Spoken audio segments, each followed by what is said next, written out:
No livro de Gálatas, o apóstolo Paulo nos traz uma orientação a respeito daquilo que é o tema dessa aula, enquanto fluímos no assunto do Espírito Santo. Eu quero abordar hoje o fruto do Espírito. Gálatas, capítulo 5, eu vou ler dos versos 16 a 25, diz: Digo, porém, o seguinte: vivam no Espírito e vocês jamais satisfarão os desejos da carne. Porque a carne luta contra o Espírito e o Espírito luta contra a carne, porque são opostos entre si, para que vocês não façam o que querem. Mas, se são guiados pelo Espírito, vocês não estão debaixo da lei. Ora, as obras da carne são conhecidas e são imoralidade sexual, impureza, libertinagem, idolatria, feitiçarias, inimizades, rixas, ciúmes, iras, discórdias, divisões, facções, invejas, bebedeiras, orgias e coisas semelhantes a essas. Declaro a vocês, como antes já os preveni, que os que praticam tais coisas não herdarão o reino de Deus. Mas o fruto do Espírito é amor, alegria, paz, longanimidade, benignidade, bondade, fidelidade, mansidão, domínio próprio. Contra essas coisas não há lei. E os que são de Cristo Jesus crucificaram a carne com as suas paixões e os seus desejos. Se vivemos no Espírito, andemos também no Espírito.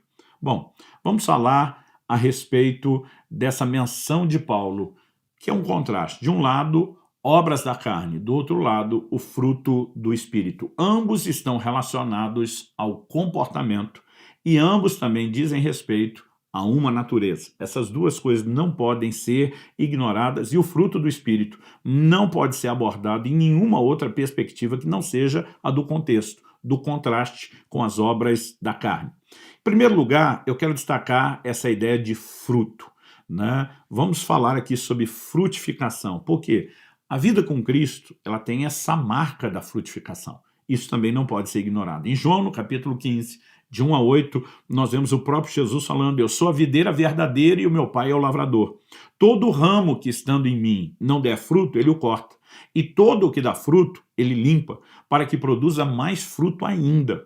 Vocês já estão limpos por causa da palavra que lhes tenho falado. Permaneçam em mim e eu permanecerei em vocês.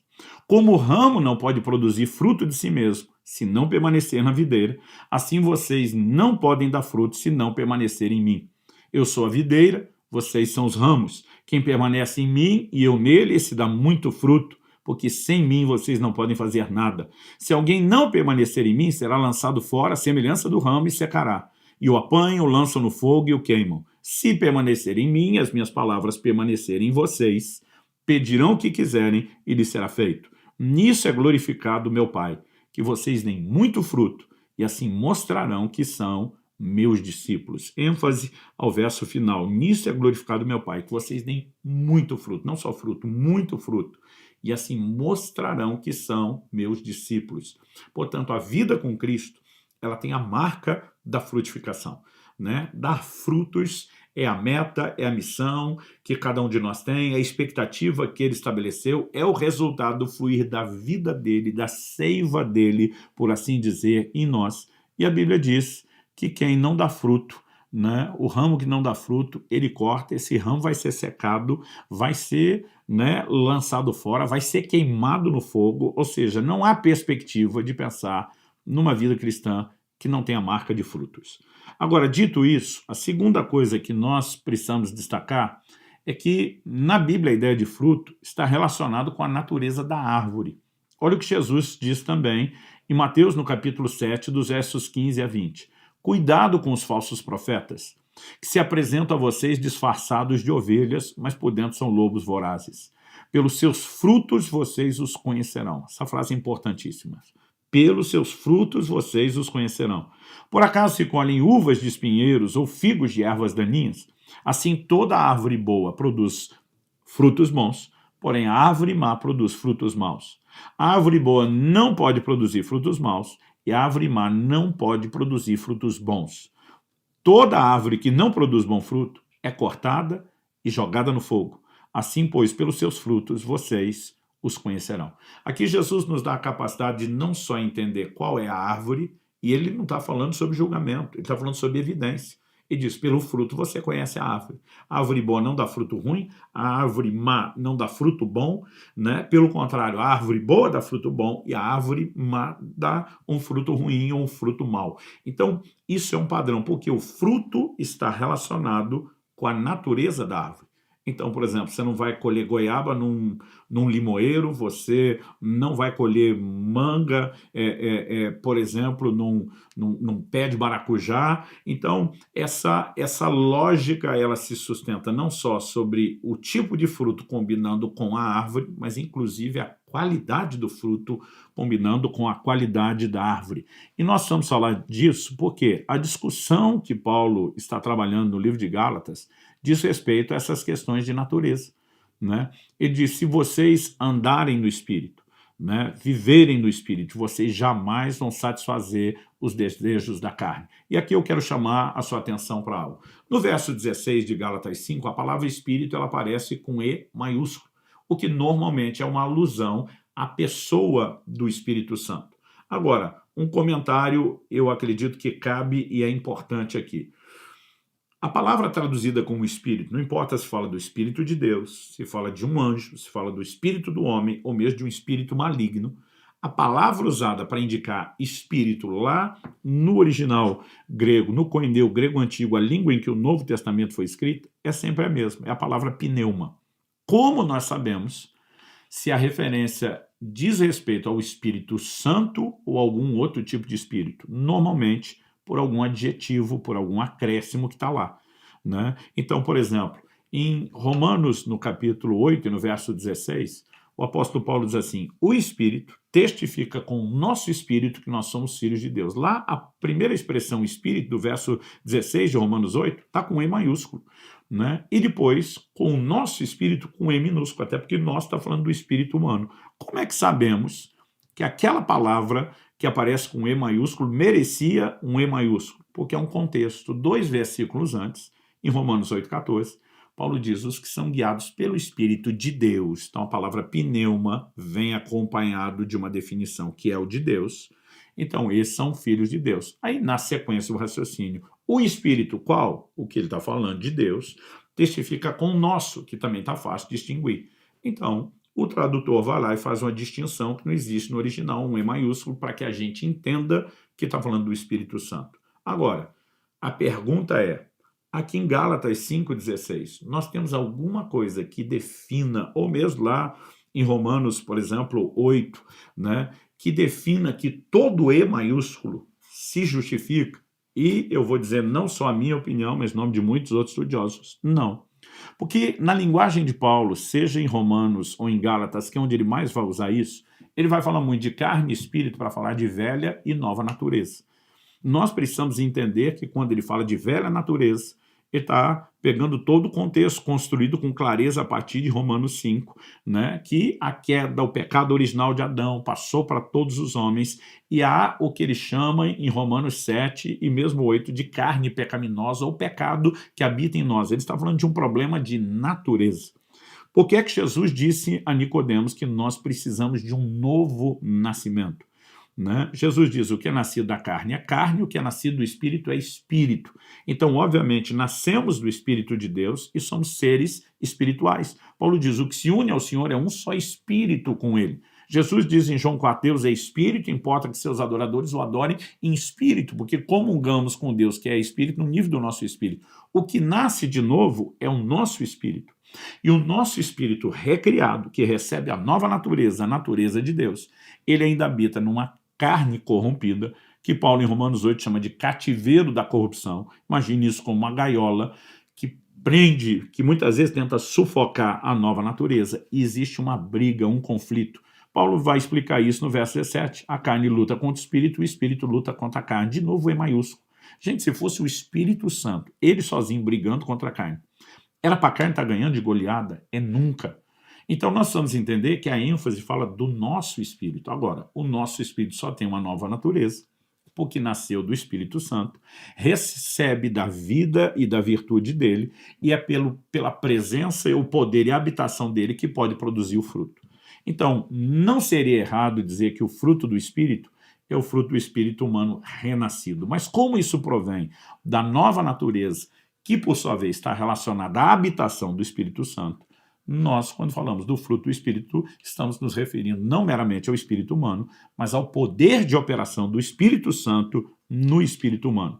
Mas a distinção precisa ser feita, porque se esperarmos que o Espírito Santo, então, ganhe a briga sozinho e o faça automaticamente, isso não vai acontecer. Se fosse automático e espontâneo, todo crente andava 100% em vitória sobre o pecado em plena santidade. Então, nós também temos que entender a nossa responsabilidade e precisamos associar isso com natureza e comportamento. Ou seja, frutificação na vida cristã não está relacionada somente a obras, mas está relacionada à conduta. Então, Paulo diz com muita clareza, lá em Romanos, no capítulo 8, nos versos 5 e 6, sobre a inclinação.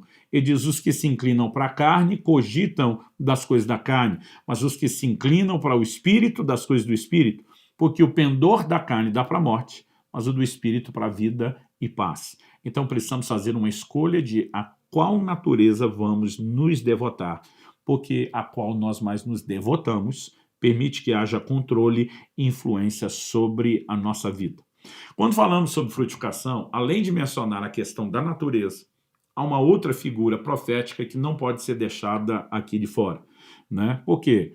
Diz respeito, estamos falando da obra do Espírito Santo e temos uma figura que não pode ser ignorada. No conceito da casa de Deus, comunicado, né, por Deus através da revelação dada a Moisés para a construção do tabernáculo, o livro de Hebreus diz que o Espírito Santo nos ensina por meio de alegorias, ele estava dando a entender usando aquelas figuras. Então nós temos muitas figuras na tipologia do que temos naquela versão inicial da casa de Deus que dizem respeito ao que vivemos hoje do conceito de casa de Deus somos nós. Uma delas é que havia um objeto dentro do tabernáculo que era de ouro puro, que era o candelabro. Normalmente quando você tem madeira revestida de ouro, você tem a ideia de humanidade associada à divindade. E muitas figuras como o altar do incenso e a arca vão remeter à pessoa e à obra de Cristo, humanidade com divindade. Mas quando falamos do candelabro, que era todo de ouro, ele está relacionado com algo que é puramente divino.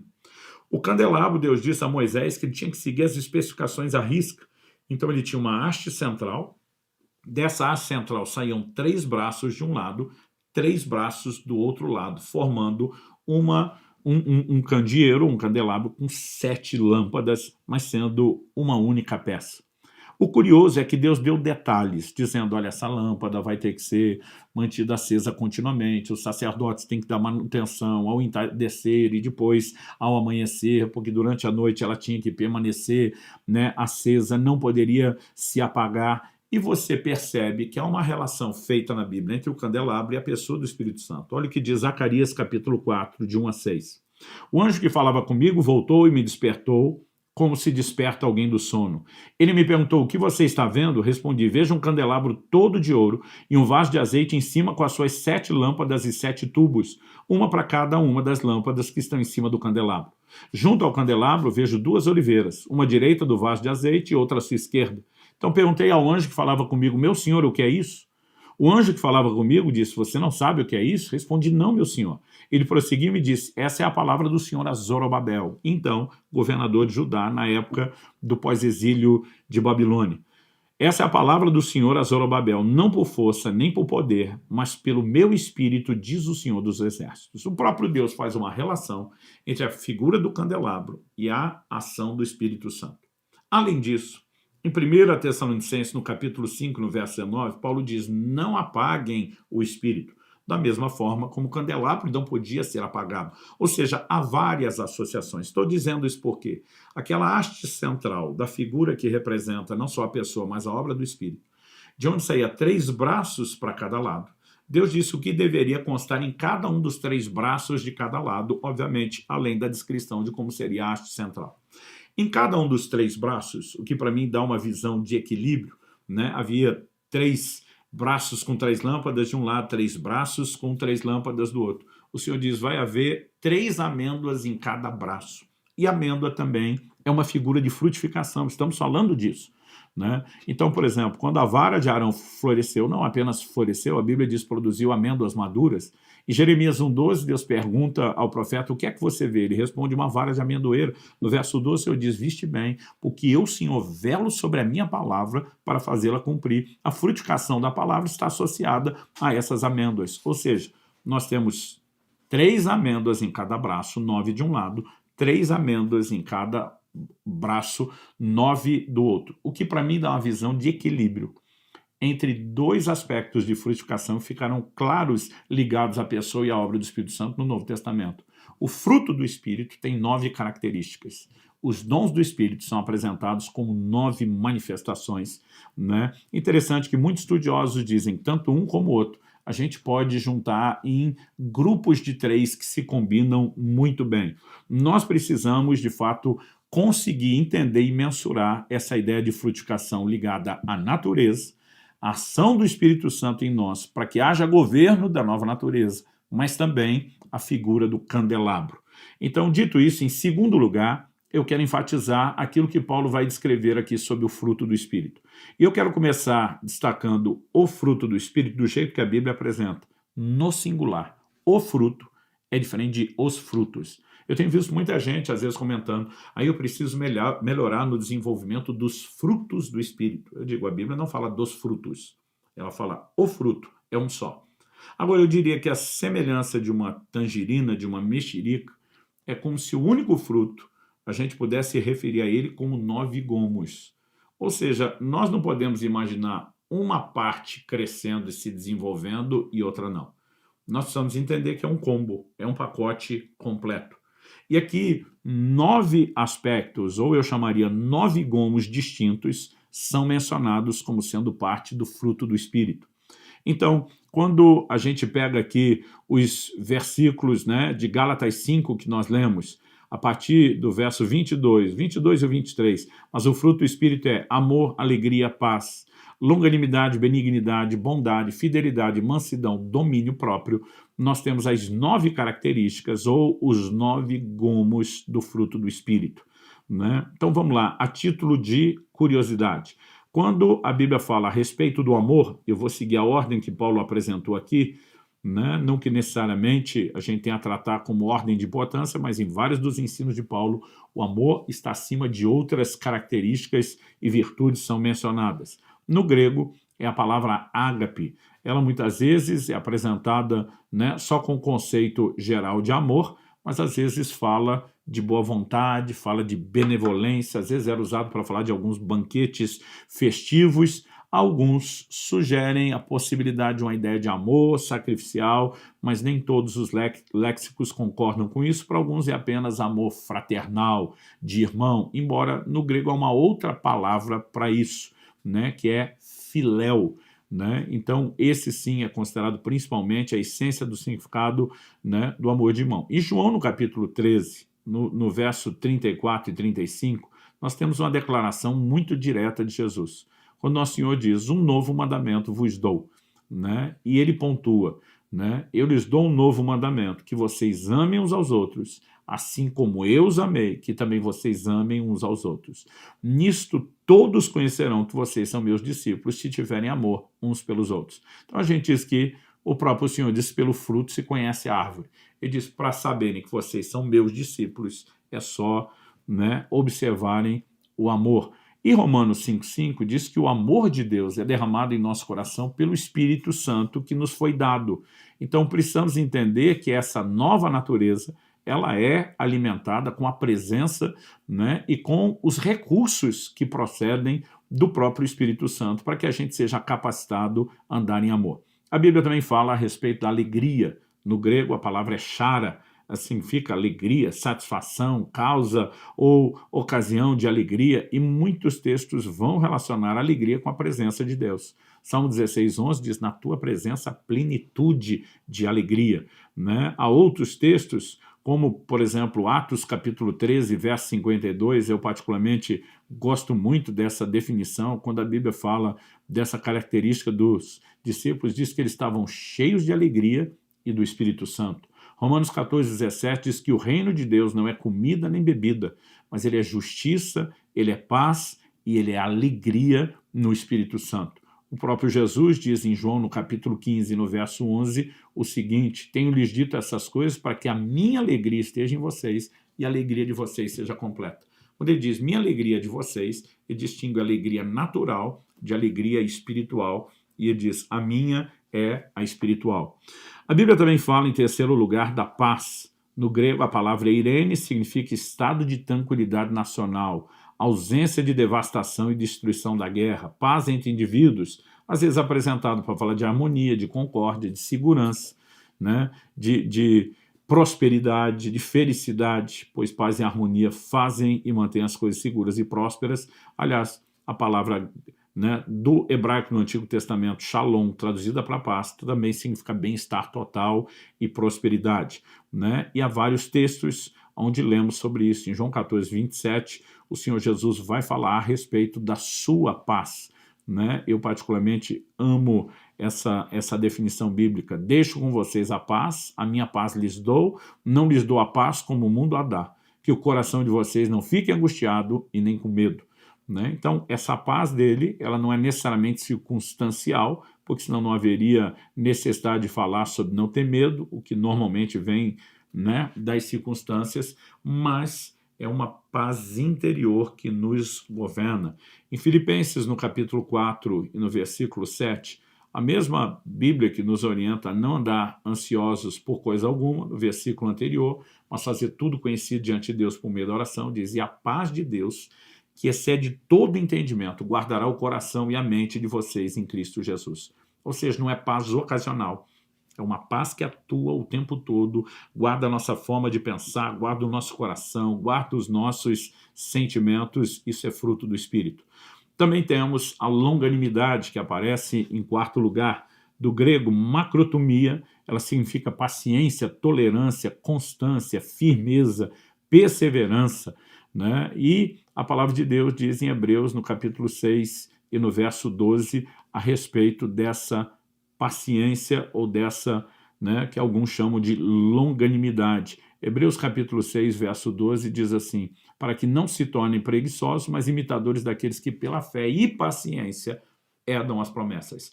Né? Fé e paciência andam de mãos dadas. Aliás, o verso 15 diz que sobre Abraão, e assim, depois de esperar com paciência, Abraão obteve a promessa, porque essa é a maneira como entramos nas promessas. Então, não se trata apenas, né, da pessoa entender que a longanimidade é um comportamento onde ela vai ser, né, clemente, onde ela não perde paciência, mas onde ela se mantém, além de tolerante com pessoas que precisam da nossa misericórdia, ela mantém também firmeza, constância, ela não deixa a gente desanimar. Longanimidade é a capacidade de ter ânimo longo.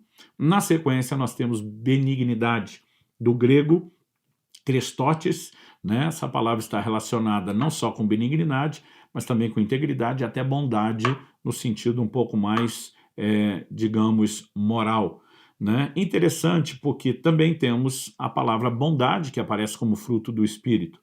No grego, agatosune, ela significa integridade ou retidão de coração e vida, bondade, gentileza.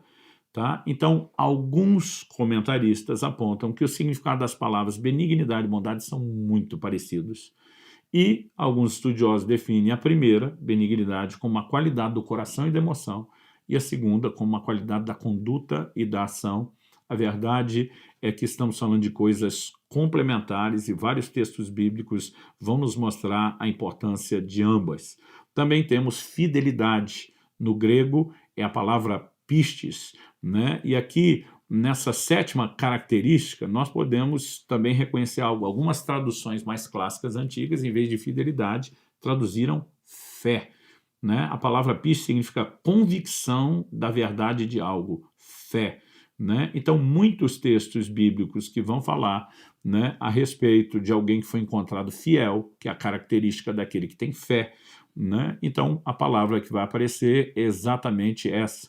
Né? Então, 1 Timóteo capítulo 1, verso 12, o apóstolo diz assim, dou graça a Cristo Jesus, nosso Senhor, que me fortaleceu e me considerou fiel, designando-me para o ministério.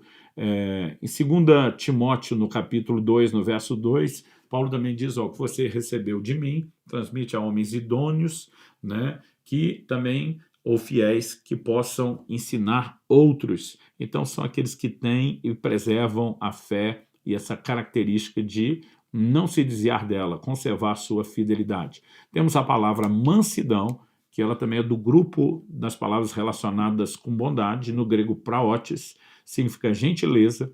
Ela tem ideia também de humildade, mas também de bondade, né? Jesus diz, aprendam de mim que sou manso e humilde de coração, bem-aventurados os mansos. Então não é só a capacidade de você não explodir, não se irritar, mas de se manter cheio de gentileza, humilde, né? Isso, de fato, está relacionado à nova natureza. E, por fim, nós temos aquilo que se destaca acima de todas as coisas quando falamos do contraste com as obras da carne, domínio próprio. Do grego, ekrateia significa autocontrole, virtude de alguém que domina seus desejos e paixões, especialmente seus apetites sensuais. Em outras palavras, a gente pode chamar de vitória sobre o desejo. Em Gênesis 4:7, Deus diz para Caim, o pecado jaz à tua porta e o seu desejo será contra ti, mas a ti cumpre dominá-lo. Dominar o desejo é responsabilidade do ser humano desde o início, né? E essas verdades eram pregadas. Em Atos 24:25, Paulo menciona domínio próprio numa pregação para alguém que nem é convertido. Em 2 de Pedro, no capítulo 1, no verso 6, aqui o apóstolo, sim, falando com a igreja, fala daquelas coisas, né, que devem ser acrescentadas à nossa fé. E ele começa no verso 5 dizendo, acrescentem a fé que vocês têm a virtude o conhecimento, ao conhecimento o domínio próprio, ao domínio próprio a perseverança, né? Ou seja, indiscutivelmente devem fazer parte da nossa vida e são frutos dessa natureza, nova natureza que recebemos no Senhor, e quanto mais nos sujeitamos ao Espírito Santo, vivendo uma vida cheia da presença dele, melhor poderemos manifestar. Agora, o que leva um fruto a se desenvolver? Se pegamos, e esse é o ponto em que eu encerro aqui, se pegamos o paralelo entre o natural e o espiritual, Jesus diz que ele é a videira, nós os ramos.